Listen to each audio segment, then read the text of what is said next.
Founder fans, Jason here. Welcome to Founder of the Day live read along, Federalist number 17. It's going to be a whole world of fun, and I'm not going to waste too much time. I'm going to get right into it. So let's pop it up over here. And there we go. Of course, should remind you, down in the description is a link to exactly what I'm reading, which is Federalist number 17. The same subject continued, the insufficiency of the present Confederation to preserve the Union. I can read, I can do it. For the Independent Journal, December 5th, 1787, by Alexander Hamzelot. Alexander Hamilton, this is the third time he's talking about this subject, and then the next three discussions will be James Madison talking about precisely this same subject. So I'm going to bring it down just a little bit here, and actually I am going to blow it up a little bit to make it a little bit easier for you guys to read. Here we go. Any questions? Let me know. And if this is your first time here, we go line by line, sentence by sentence.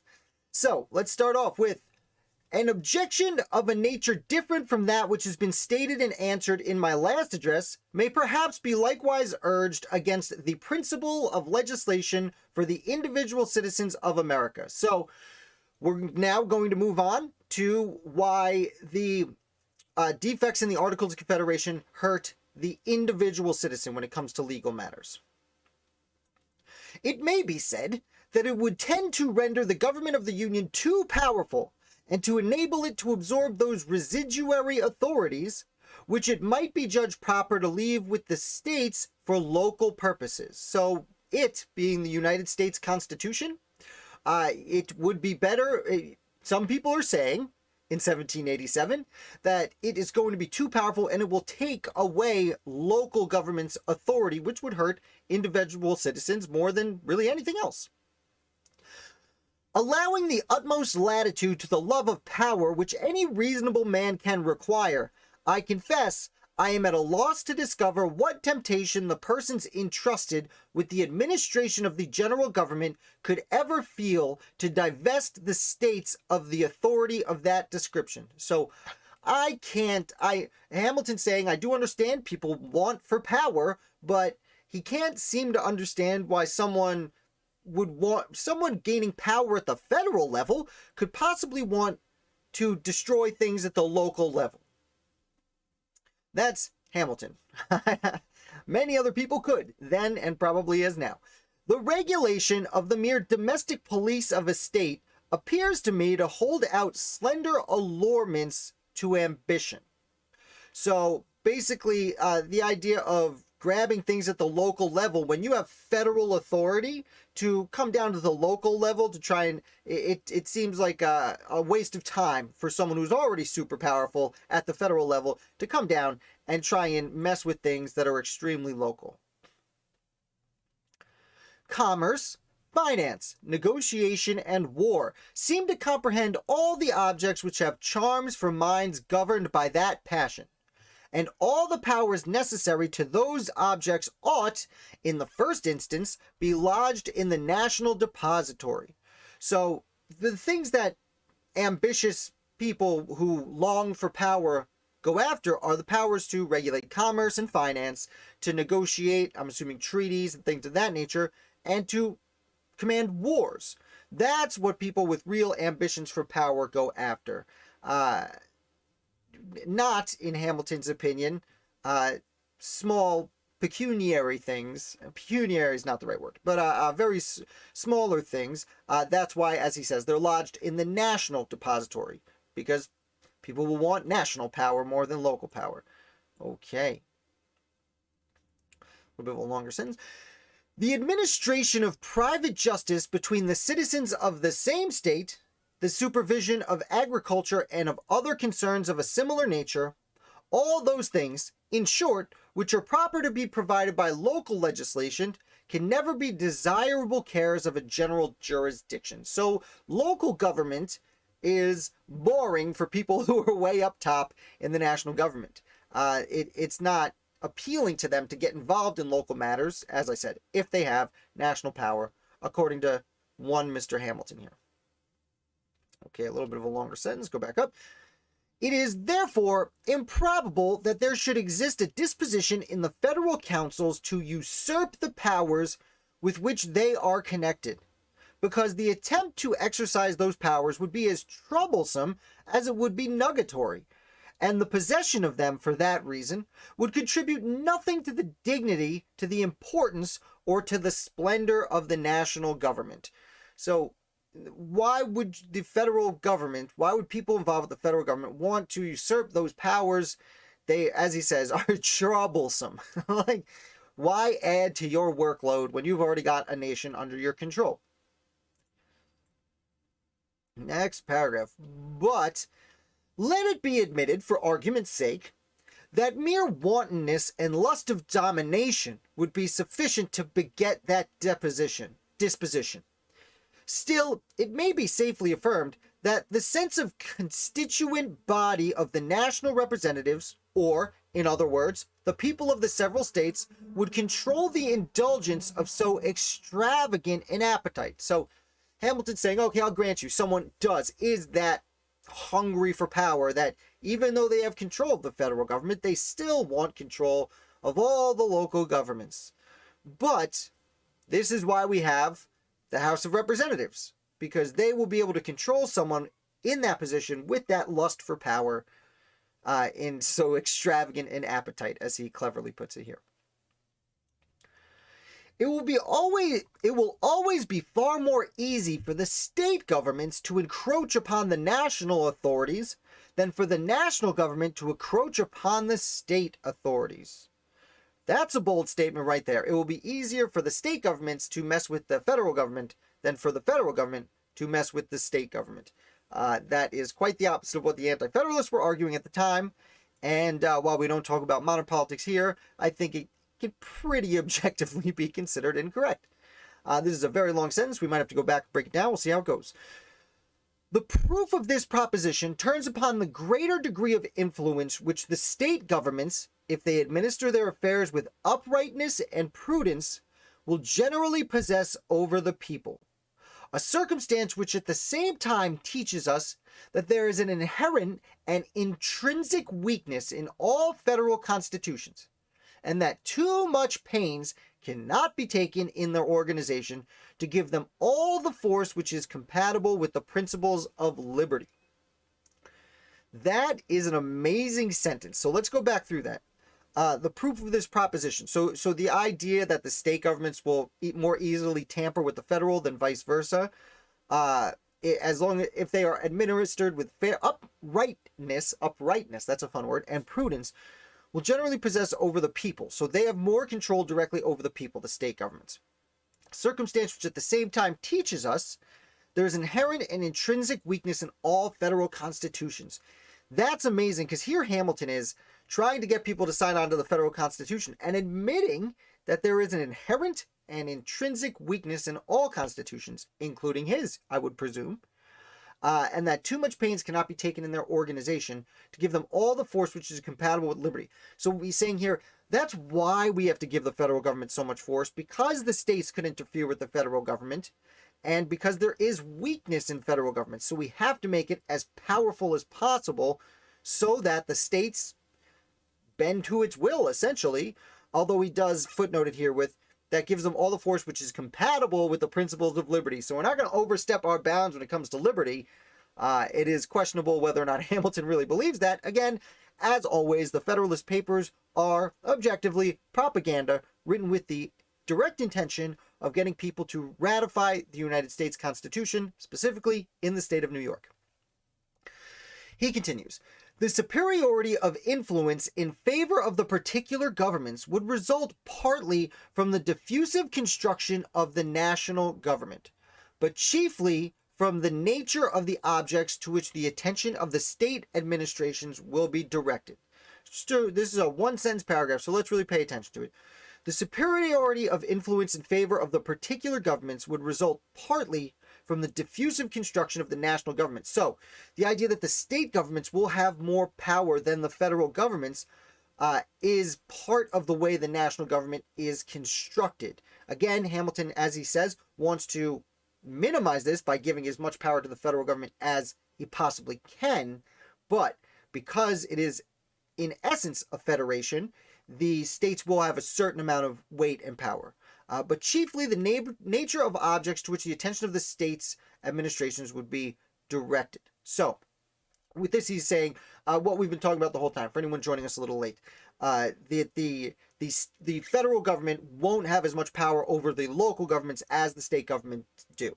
And he's saying here, because the state governments have so much sway with the federal government, it would make it nearly impossible for the federal government to have any kind of action on the local level. Again, this is 1787. Excuse me. It is a known fact in human nature that its affections are commonly weak in proportion to the distance or diffusiveness of the object. That's a tricky sentence to get through. It is a known fact in human nature that its affections are commonly weak in proportion to the distance or diffusiveness of the object. So you essentially distance, not the opposite of distance makes the heart grow fonder. If something is close to you, you have affection for it. The further it gets from you, the less affection you have. Again, the opposite of distance make the heart grow fonder, but he's talking more abstractly. That common statement is obviously more aligned to people missing other people who are far away, as opposed to things they want, as in power, federal or local power. Upon the same principle that a man is more attached to his family than to his neighborhood than to the community at large, the people of each state would be apt to feel a stronger bias towards their local governments than toward the government of the Union, unless the force of that principle should be destroyed by a much better administration of the latter. So, you love your family and your neighbors are fine, and your neighbors are cool, so you like your neighbors more than you like the strangers down the street. And it just like that, you like your state government more than the federal government of the Union, unless the force of that principle should be destroyed by a much better administration of the latter. So unless the federal government is run way better than the state governments, then that's the only thing that can make people love the federal government more. It's on you, states, to do your best, do a good job. That being said, again, I avoid modern politics here as much as possible, but I think it can be argued that right now people do pay more attention to the federal government than the state government, whether or not that's a good thing. Not necessarily you watching, but people at large. And it could probably be argued that it's because it's doing a much worse job, though I'm not going to get into it. I live in New York, so I'm definitely not going to get into that conversation. Okay. This strong propensity of the human heart would find powerful auxiliaries in the objects of state regulation. Auxiliaries is one of those words. I know what it means, but I don't know the exact definition. Propensity of human heart would find powerful auxiliaries, like ancillary happenings in the objects of state regulation. So, or not happenings, but we're more accustomed, like he said before, we're more accustomed to the state government. We're more attached to our states than we are to the federal government. Again, in 1787, forgive me. It's a weird sentence he threw in there. Jeremy, out of sight, out of mind. Right. All right, what's up, Jeremy? Thank you for tuning in, as always. The variety of more minute interests, which will necessarily fall under the superintendence of the local administrations, and which will form so many rivulets of influence, running through every part of the society, cannot be particularized without involving a detail too tedious and uninteresting to compensate for the instruction it might afford. Okay, that's another one-sentence paragraph. A lot of those this time. Variety of more minute interests, which will necessarily fall under the superintendence of local administration. So smaller things, fence laws, as we've discussed in the past, which for so many rivulets of influence. That's a fun word. I don't know what a rivulet is. I guess it's like an estuary or a little brook. Running through every part of society cannot be particularized. So there's too many local governments under too many local administrations for Hamilton to get into the nitty-gritty of it now without involving a detail too tedious and uninteresting to compensate the instruction it might afford. So it won't teach us anything if we really talk about every local government in every small town all across the United States. We're just going to assume what Hamilton said was right. That's the Hamilton way. There is one transcendent advantage belonging to the province of the state governments, which alone suffices to place the matter in a clear and satisfactory light. I mean the ordinary administration of criminal and civil justice. So, the one thing in the state governments that we should talk about is, as it says, justice, criminal and civil justice. This, of all others, is the most powerful, most universal, and most attractive source of popular obedience and attachment. So, popular obedience, of course, is they want, as they've discussed in both the Anti-Federalist and Federalist papers, they don't want to use military force to get people to follow the laws. They want people to approve of the laws and therefore follow them because they're good laws. And he's saying locally, civil and criminal justice is the most important one for people to get behind. All right, pretty long sentence here. It is that which, being the immediate and visible guardian of life and property, having its benefits and its terrors in constant activity before the public eye, regulating all those personal interests and familiar concerns to which the sensibilities of individuals is more immediately awake, contributes more than any other circumstance to impressing upon the minds of the people affection, esteem, and reverence towards the government. So what he's saying here in a lot of words is, because you see criminal justice happening in your town or city directly, and you see how it could affect you directly, you are more aware of it and you are more either happy or angry with it.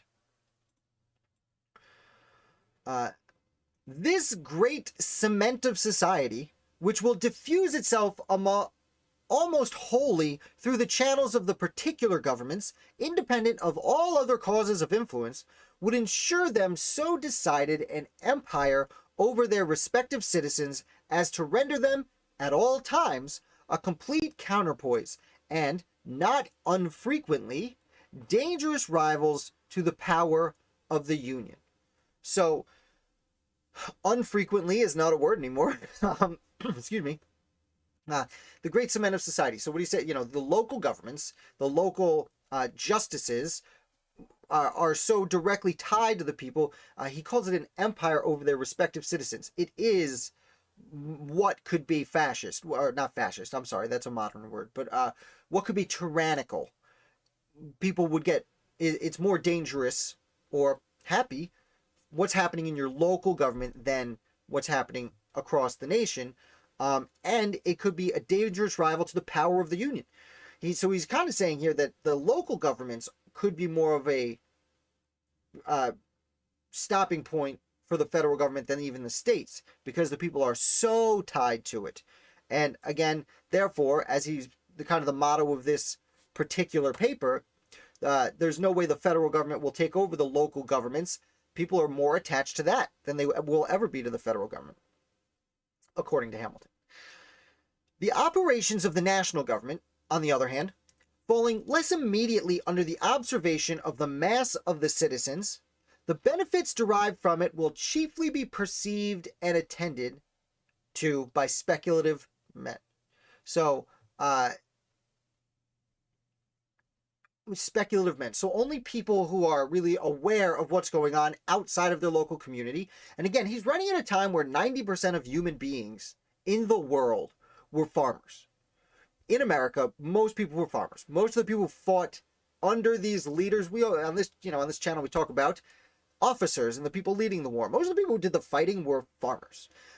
And so when he's talking about speculative men here, the operation of the national government will only really be paid attention to by those leaders, by the wealthy elite, or at least the people who have made a name in their community to the point to be elected to these positions. Most people won't even pay attention to the federal government. Oops. Relating to more general interests, they will be less apt to come home to the feelings of the people and, in proportion, less likely to inspire a habitual sense of obligation and an active sense of attachment. So when these leaders that you send to the Congress, they come home, they're not going to be trying to take over and tyrannize their local government. They're just going to have less habitual sense of obligation. So they won't even be that attached, it seems what he's saying, to the people when they come home.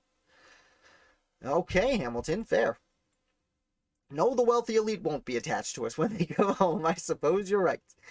The reasoning on this head has been abundantly exemplified by the experience of all federal constitutions with which we are acquainted, and of all others which have borne the least analogy to them.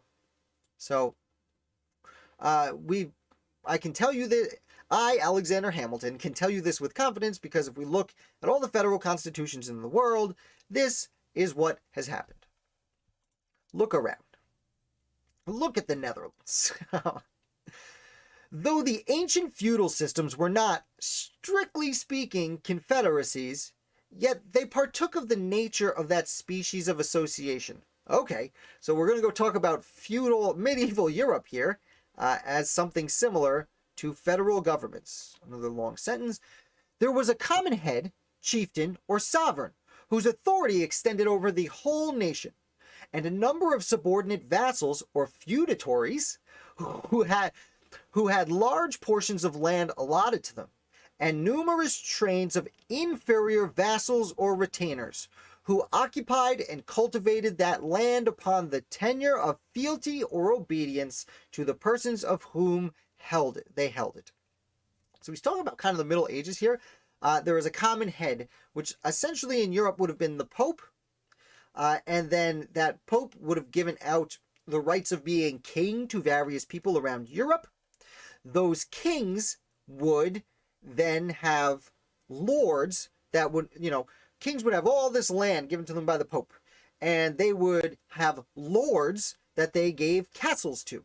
And those castles would have some knights working for them, and everyone else, as we said, were farmers or not paupers, what's peasants who worked the land. And he's saying that's essentially a federal system where the Pope is the federal government, and the kings were the states, and the lords were cities, and the peasants were everyone else. Not the best example, although I do want to note that this is essentially how New York State was working at this time. It was a feudal system. I've talked about that before. I'll talk about it in the future. Not necessarily right for now, but New York's a very interesting case. Good question, Matt. Why would inferior be capitalized? I forgot. I usually point that out. Thank you so much for coming and for pointing that out. When Hamilton was writing here, he had a number of a large portion of land allotted to them, and numerous trains of capital, inferior vassals and retainers, who occupied and cultivated the land. So he's making it clear that the people who occupied and cultivated the land were inferior to the lords who owned the castle. And then he adds here at the end, which occupied and cultivated the land, upon whom the tenure of fealty or obedience to the person of whom they held it. That is a great question, Matt. He seems to be really pushing that the people at large had no power. They were not elites. There were different levels of society. During the American Revolution, this was also very true. Even in the North, where slavery wasn't quite so prevalent, there were levels of society. It was very difficult to exceed your station. So one of the interesting things about Hamilton is he does make his way up to the top, like Roger Sherman makes their way from the inferior to the elites. He seems to be demonstrating that, again, we're talking about the local government here is primarily his aim. So these local people who are paying attention to their local government, he is reminding you that in federal governments, if you consider the Middle Ages of federal government, which apparently he does, it's a stretch. It is a stretch, first of all. But they were able to keep their lower classes inferior. This harkens back to number 10 that was written by James Madison, where he's talking about tyranny of the majority, and he's saying, don't worry, the majority won't tyrannize a small group of people, even if that small group of people is the government, and the majority that they are afraid of tyranny from is the people at large. Again, I will also remind you, there's been discussions of Shays' Rebellion and keeping the rabble from rousing. So that seems to be what he's indicating here. Again, he's writing in New York to the people of New York who were operating under a feudal system. And again, this is propaganda, trying to get the elites of New York to vote for ratification of the Constitution. It wouldn't be until 1840 with the rent riots that for the first time New York State starts abandoning its feudal system, and people in New York who don't own land, white men in New York who don't own land, start to vote again in 1840. So that's the audience he's really playing to. So it certainly seems to be indicating that we can keep a feudal system where the people are paying attention to their local government, but they will not step out of their rightful place unless they're a Hamilton, of course.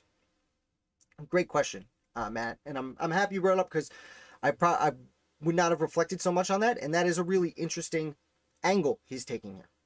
Hamilton jumps around a lot, I've noticed through these readings, from the perspective he's taking, trying to convince every audience to jump on board. But he continues. Each principal vassal was a kind of sovereign with his particular demesnes, D-E-M-E-S-N-E-S. Demesnes. I don't know if that's a typo or a word I've never heard. But each principal vassal. So again, the chieftain, the principal vassals are, in our analogy, the lords underneath the king. They were kind of a different sovereign within their particular area, I will assume is what that word means.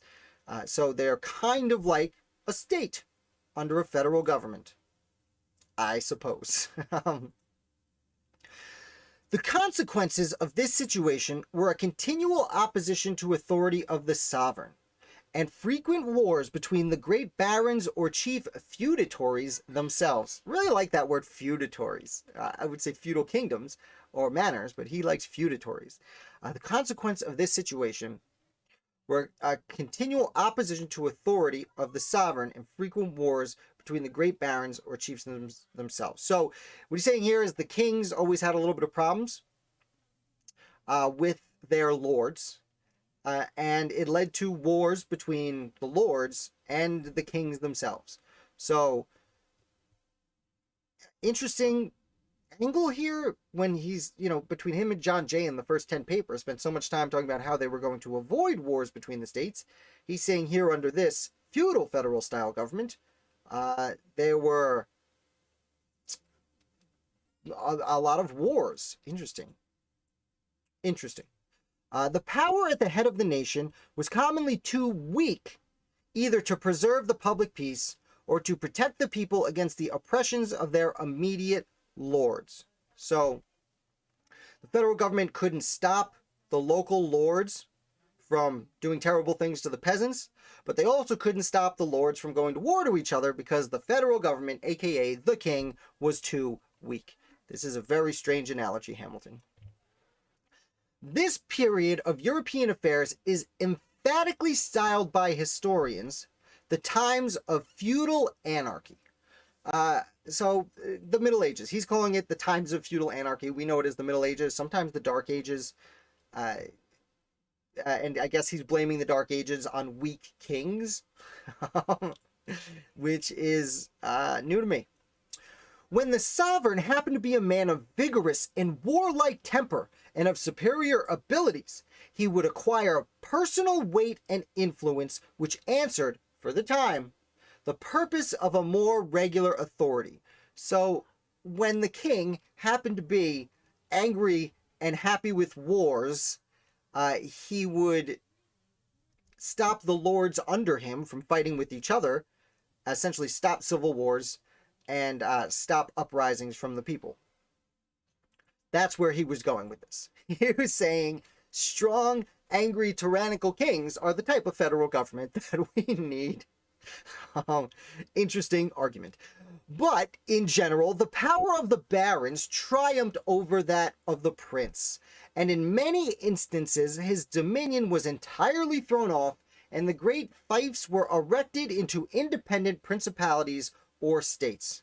So usually the kings weren't angry and warlike enough, and the lords didn't listen to him and would throw him off and become independent states, which again is something that would be music to the ears of anti-federalists at the time. But it is something that John Jay had warned about a lot in his first few Federalists, and Hamilton has discussed time and time again at this point. That the states, we don't want independent states, we don't want them warring with each other, we want a strong federal government like those angry warlike kings of the Middle Ages. In those instances in which the monarch finally prevailed over his vassals, his success was chiefly owing to the tyranny of those vassals over their dependents. So, when the lords did go to war and try and overthrow the king would only win because the lords were so bad to their people that the people would unite under the king, the moniker of the king, His Majesty, the king. We'll fight against our own lord for him. The barons or nobles, he's using a lot of similes here, which is tough because even in the 18th century, these were not necessarily words they used all the time. The barons or nobles, equally the enemies of the sovereign and the oppressors of the common people, were dreaded and detested by both, till mutual danger and mutual interest affected a union between them, fatal to the power of the aristocracy. So these lords, again in this analogy, these lords were so bad to the people and so angered the king that they had to unite together to fight off the tyrannical king, which would have been fatal to the power of the aristocracy, which would have hurt themselves. Okay.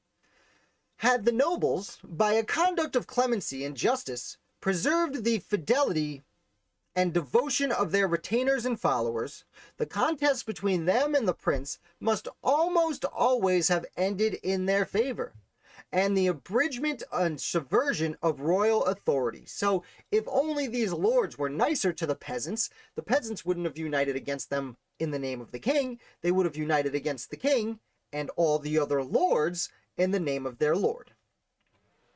And again, obviously at this point, hopefully you understand, when I say lord, not talking about religion, talking about the nobles. This is not an assertion founded merely in speculation or conjecture. So he's saying, I'm not making this up. Among other illustrations of its truth which might be cited, Scotland will furnish a cogent example. Okay, if you don't believe me about how my Middle Ages as a federal government example, let's talk about Scotland. Again, old-timey Scotland. This is a lengthy sentence. We'll probably have to break it down. The spirit of clanship, which was, at an early day, introduced into that kingdom, uniting the nobles and their dependents by ties equivalent to those of kindred, rendered the aristocracy a constant overmatch for the power of the monarch, till the incorporation with England subdued its fierce and ungovernable spirit, and reduced it within those rules of subordination which a more rational and more energetic system of civil polity had previously established in the latter kingdom. So, Scotland was full of clans, and the leaders, the lords of those clans, were friendly, and everyone liked their lord, and they got along swimmingly until they were incorporated with England when it subdued its fierce and ungovernable spirit. Now, he's saying that these clans who got along with their lords were not governable, even though they seemed to, by his estimation, get along with their lords, which would have made them eminently governable, as we discussed earlier. Even with any government, you want the people to like the laws so they happily consent and voluntarily follow the laws, as opposed to using force to have them obey the laws. Here, Hamilton thinks that in Scotland, these clans, who seem to be obeying the laws, were ungovernable until England overpowered them and gave it a more rational, and here's the word, more energetic system of civil polity. Now, we were talking about capitalizing words before. I am shocked Hamilton does not capitalize the word energetic. It is a word used frequently in the Federalist Papers. It is a word used frequently in Hamilton's private writings. It's a word used frequently in George Washington's private writings, where he was behind the scenes trying to get people involved. The federal government, its main purpose, at least from revenue and economic standpoint, was an energetic government. They wanted the government to do things. I know many of my more conservative viewers might find that a little hard to believe based on where things are today. But yes, the Constitution is, and forgive me for saying this, a bit of a socialist document because they did want to stimulate the economy with the government. I would point you to Hamilton becoming Secretary of Treasury and immediately establishing a bank and setting up the Assumption Plan, fighting off the Panic of 1791, which was fueled much by speculation, where he worked directly with private banks, and then he quit his job to go start the stock market. So energetic is the word. I will always make a big note of that whenever they come up in the Federalist Papers. Moving on. The separate governments in a confederacy may aptly be compared with the feudal baronies, with this advantage in their favor, that from the reasons already explained, they will generally possess the confidence and goodwill of the people, and with so important a support, will be able to effectually oppose all encroachments of the national government. For all the reasons explained, really interesting. So he's saying here, because of what we just discussed, the local citizens and the local governments will be able to oppose the federal government. Now, I guess he's leaving out the state government. It's interesting because his king's reference was, no, the people, I guess they never opposed the king. They would fight in the name of the king because the lords or state governments never effectually had their support. So, interesting. It's a real stretch here, bud. It will be well if they are not able to counteract its legitimate and necessary authority. So, they will be able to oppose encroachments of the national government at the local level, but they won't be able to, as he says, counteract the federal government, as opposed to, as he said earlier, the states who could possibly slow down the federal government. The local government, we don't want slowing down the federal government, but they should also be able to defend themselves from encroachments of the federal government. Now, forgive me, I believe it was the Impartial Examiner, I might be wrong, but one of the Anti-Federalists we've discussed in the last year specifically discussed posse comitatus, which is usually associated with the Wild West, calling out the posse, but an Anti-Federalist, I think it was Impartial Examiner, it might have been Federal Farmer, pretty sure it was Impartial Examiner, very specifically said, why can the federal government call in the state militias, but there's nothing in the Constitution about calling out the posse, calling out your local citizens as a militia, really in the name of local policing, but when it comes to encroachments of power in the federal government, it's the same fashion. I'm not making this argument, just throwing out some anti-federalist information so we get the full picture of the discussion going on at the time. Okay.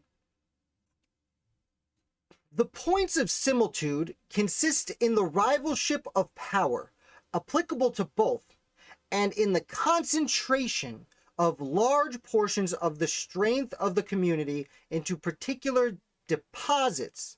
In one case, at the disposal of individuals. At the other case, the disposal of political bodies. So we got some capital words here too. The points of similitude. Essentially, the similarities between the rivalships of power are applicable to both. So the drive for power, both in the federal government and in the state level, are similar in his estimation. And in the concentration of large portions of the strength of the community into particular deposits. Essentially, factions or political parties, but factions as they call them, rivalships of power will concentrate in large portions in deposits. In one case, the disposal of individuals, in the other case, disposal of political bodies. So, the people will naturally fall into one group, rivaling power for what he calls political bodies or the elites. This is a little bit out of nowhere, considering the conversation we're having, but he is saying they will act similarly, and therefore, well, we'll see how he relates that. A concise review of the events that have attended Confederate governments will further illustrate this important doctrine, and inattention to which has been the great source of our political mistakes and has given our jealousy a direction to the wrong side. So, if we look at what's happened with the Articles of Confederation, we can see that an inattention to which has been, okay, so we haven't paid attention to what's wrong with the Articles of Confederation. That's why we have these political mistakes and have pushed our jealousies to the wrong side, have made us a little bit confused. This review shall form the subject of some ensuing papers. Publius. So, just throwing it out there that there's more to talk about the Articles of Confederation, but we'll get back to you next time. To be continued. And next time, as I mentioned earlier, the next 3 papers are all on this same subject, what's wrong with the Articles of Confederation, from the point of view here on out, from James Madison will return to us. Gonna do a quick summary here. This was a very strange paper. Again, the essence of it was that feudal kingdoms were federal governments. It is a stretch. He essentially says that it's interesting because he kind of mixes himself up. First, he implies that it's, the federal government would be the Pope in Rome, and then from there on down. But then he ignores that and kind of transitions quickly to the kings are the federal government, the lords are the state government, and the peasants are the people. Again, he writes these fast. This is published December 5th, and the last paper was December 4th. So this is the next day he's publishing it in papers. So he does write them fast, and there are some errors of that nature. Let me know in the comments how you guys feel about medieval kingdoms as federal governments. He also seems to state that the people themselves, the lords, would rebel against the king and never do it successfully if the king was, what was the word he uses? I'm going to go back and pull that up. He uses a really peculiar phrase. When a sovereign happened to be a man of vigorous and warlike temper. So, the federal government of the Middle Ages that worked best was a king with a vigorous and warlike temper. That's a real interesting way to sell the Constitution to strongly anti-federalist New York by saying, hey, we're going to do a federal government just like the Middle Ages, and it's going to work well if the president has a vigorous and warlike temper, is what I take away from that. I'm sure that's not what he meant to imply, but that is literally his words. So, good. If you guys have any questions or anything of that nature, I am always available. All the social medias, email, yada, yada, yada. If you want to support the channel, check out the Patreon page with the link below. I'm about to start offering a few things over there. I'm going to start doing something on Sunday nights called 18th Century Politics, where I will discuss something of 18th century politics that I've learned throughout my studies that I think might be helpful for you. I will, of course, publish those on every Monday for everyone to watch. I'm going to hit my microphone for everyone to watch, but if you are interested in participating in the discussion, check out the Patreon page. That and a whole bunch of other stuff offered over there. I appreciate everyone who's already helping me offset the expenses that I've incurred over the last several years for Founder of the Day, and I appreciate you guys for watching and or listening, however you enjoyed this particular content. Check it out next Tuesday. I will be coming back with Federalist number 5. My shirts, are they available in different colors? Most of my shirts are available in several different colors. Yes, sir. Thank you for asking, Jeremy. Great question. You could choose on the website as you go. Some of them are not, a few of them are not, but many of them are. Anyway, Thank you guys for watching. Thank you for commenting. Thank you for liking, and definitely subscribing if you're new here. As I said, next Tuesday, I'll be coming back with another Federalist number 18 we will be on. James Madison will return, and we'll continue talking about the politics of the 18th century. I am Jason. I thank you again. I don't have a good sign off for this, but I am your humble and obedient servant.